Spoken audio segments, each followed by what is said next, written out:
2, 3, action. Di suatu hari, ada sebuah keluarga bangsawan tinggi yang terdiri dari ibu dan kedua anak perempuannya, yaitu Diajeng dan Rui. Kemudian, di sisi lain, ada kerajaan polemik masalah tahta antara pangeran pertama dan pangeran kedua, yang bernama Kuntara dan Kiandra. Kuntara, sang calon pemilik tahta selanjutnya, karena ia merasa adiknya tidak berkompeten. Raja memihak pangeran Kuntara karena ia tahu sifat anak keduanya seperti apa. Sedangkan sang ratu memihak pangeran Kiandra. Setelah itu, Kiandra yang tidak terima ayahnya mendukung kakaknya, yaitu Kuntara, dia mencoba untuk meracuni sang ayah. Sebelum percobaan pembunuhan itu terjadi, pangeran Kuntara akan dijodohkan oleh salah satu anak adipati, yaitu Rui. Kuntara, bisakah kamu mendengarkan ayah sebentar? Ada apa ya Anda? Kamu akan ayah jodohkan dengan salah satu anak adipati. Setahuku Adipati mempunyai 2 orang anak. Yang mana yang ayah Anda ingin menjodohkannya kepadaku? Yang bernama Rui. Tapi ayah... Kamu harus setuju dengan itu, nak. Kamu itu adalah calon pemilik tahta. Maka yang menjadi istrimu harus memiliki martabat yang baik. Baiklah ayah Anda. Beberapa hari setelahnya, raja mengadakan pertemuan antara dua keluarga. Keluarga Adipati diundang ke istana. Sang raja mengenalkan kedua putranya kepada keluarga Adipati. Namun, tidak sesuai kepada rencana yang ada. Pangeran Kuntara terpincut oleh pesona Diajeng, lalu Rui terpincut oleh pangeran Kiandra. Selamat datang di istana aku, keluarga Adipati. Terima kasih sudah menyebut kami yang mulia raja dan ratu. Perkenalkan, ini Rui yang akan menjadi calon istri yang mulia pangeran. Dan ini kakaknya Rui, Diajeng.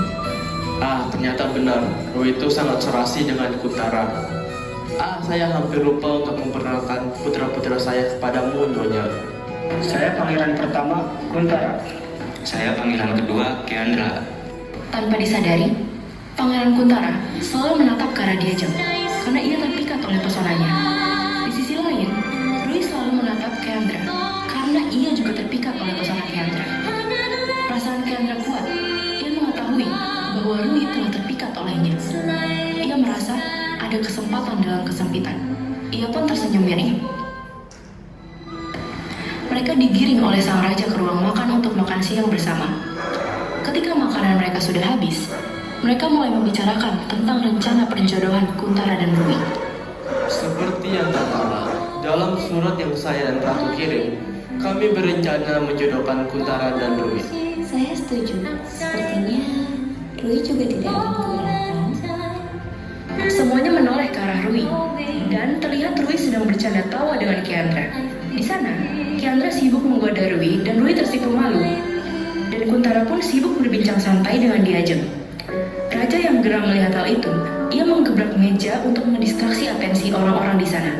Dalam sekejap, ruang makan terdengar hening karena gebrakan dari sang raja. Rui, Kuntara, kalian sudah mendengar apa yang tadi dibicarakan, kan? Baik, karena semuanya sudah terancang dengan rapi, mari kita selesaikan pembincangan kita di sini. Untuk Nyonya Adipati, ada yang ingin disampaikan lagi? Tidak ada yang mulia raja. Kalau begitu, kami izin kembali pulang yang mulia.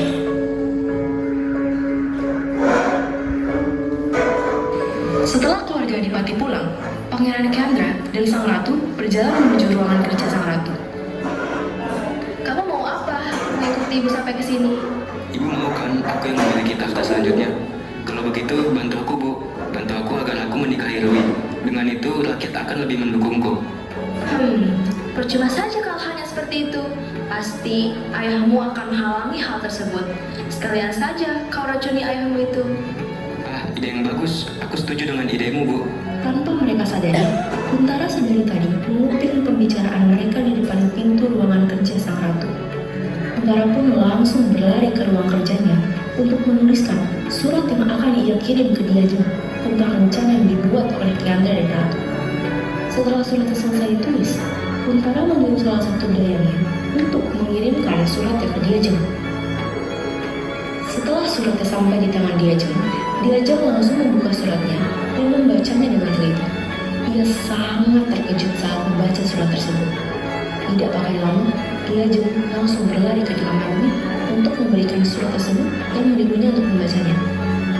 Di kamar Rui ada Gemma yang merupakan sepupu dari mereka. Karena ia penasaran, ia ikut serta membaca surat tersebut. Tidak mungkin Pangeran Kiandra merencanakan hal tersebut.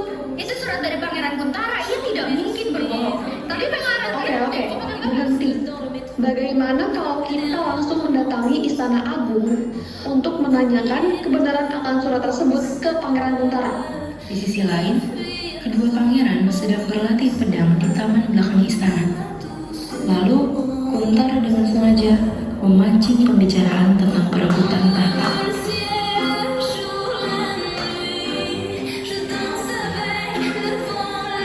Hei Kiandra, menurutmu apakah aku pantas menjadi pemilik tahta selanjutnya? Tentu saja kau pantas menjadi pewaris tahta. Cih, dasar munafik. Aku sudah mendengar semua rencanamu dengan ibu. Kan kuadukan kau ke ayahanda. Jangan berani-beraninya kau.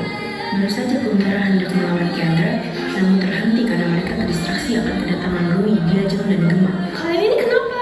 Ada apa? Apa karena surat itu? Maksudnya surat apa? Kami ingin menanyakan kebenaran akan surat itu. Aku sudah memberitahu semua rencanamu dengan ibu ke mereka. Sudahlah, Kiandra, kau mengaku saja. Iya, aku memang merencanakan hal itu dengan ibu. Ini semua karena kamu, Kuntara. Kau celaka, sedari kecil kau yang mendapatkan semuanya. Tahta, perhatian orang-orang, dan kasih sayang ayah. Cih, alasan tidak masuk akal. Kuntara dan Kiandra mulai beradu senjata di hadapan Rui, Ki Ajeng, dan Gemma. Mereka membeku saat melihat perkelahian antara dua pangeran itu. Mereka tidak tahu cara menghentikan perkelahian mereka sampai ketika Kuntara kewalahan melawan Kiandra dan dia memilih menjatuhkan diri untuk mengelabui Kiandra. Saat Kiandra lemah dan hendak membunuh Kuntara, Kuntara sigap membalikan tubuhnya dan menusuk perut Kiandra hingga ia terjatuh. Setelah Kiandra terjatuh, Kuntara langsung bangkit dan menusuk tepat di jantung Kiandra. Kiandra meninggal di tempat. Rui berteriak sekencang-kencangnya saat melihat belahan jiwanya dibunuh di hadapannya. Kiandra, bangun, jangan tinggalkan aku. Kalau kau mati, aku juga akan ikut mati. Rui akhirnya menancapkan pedangnya tepat di jantungnya, dan jasadnya terkapar tepat di samping belahan jiwanya, yaitu Kiandra.